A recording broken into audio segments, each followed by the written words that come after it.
Hello dear colleagues, nice to meet you again. In today's video, we are going to discuss the visual stations method.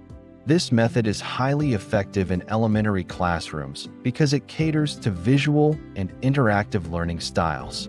It is perfect for young learners who are naturally curious and love to explore their world through their senses. In practice, the visual stations method can be implemented by rotating through stations with visual instructions and tools. Each station should focus on a specific skill or concept that aligns with the learning objectives. For example, in an elementary math lesson on fractions, stations could include visual aids like fraction circles or Cuisenaire rods, manipulatives like fraction tiles, or build a fraction wall. A game like Fraction Wall, or an online interactive tool. Visual instructions with pictures or symbols can guide students through each activity.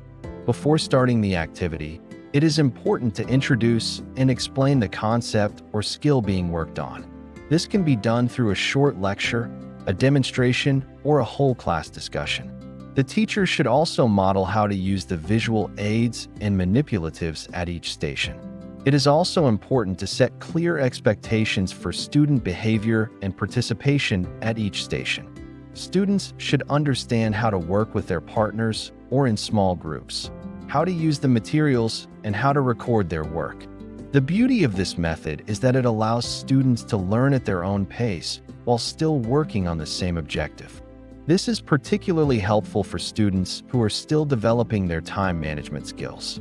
It also promotes collaboration and communication as students work together to complete the tasks at each station.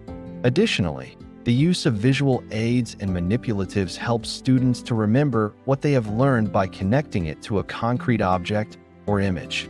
This is especially beneficial for young learners who are still developing their abstract thinking skills. To make the activity even more engaging, teachers can use colorful, tactile materials or visual aids to reinforce the concept being worked on. For example, if the lesson is about fractions, the teacher could use colorful fraction circles or tiles. If the lesson is about measurement, the teacher could use a variety of measuring tools such as rulers, scales, and measuring cups. By using a variety of materials, students are more likely to stay engaged and motivated to learn. At the end of the activity, it is important to give students time to reflect on what they have learned. They can do this by writing in their journals, discussing their findings with their classmates, or presenting their work to the class. This will help them to solidify their understanding of the concept or skill being worked on. It is also important to note that the visual stations method can be modified to suit the needs of diverse learners. For example, students who need additional support can be provided with more structured tasks or visual aids. Students who are ready for more enrichment can be challenged with more complex tasks or concepts. This method is highly effective in engaging students and helping them to learn. By using visuals, manipulatives, and hands-on activities, this method caters to different learning styles and promotes active participation. Teachers can use this method across various subjects and grade levels to make learning more effective and enjoyable for their students. Thank you for watching. I hope you find this video helpful. Don't forget to share your feedback and suggestions below. Please like and subscribe for more informative content. Have a great day.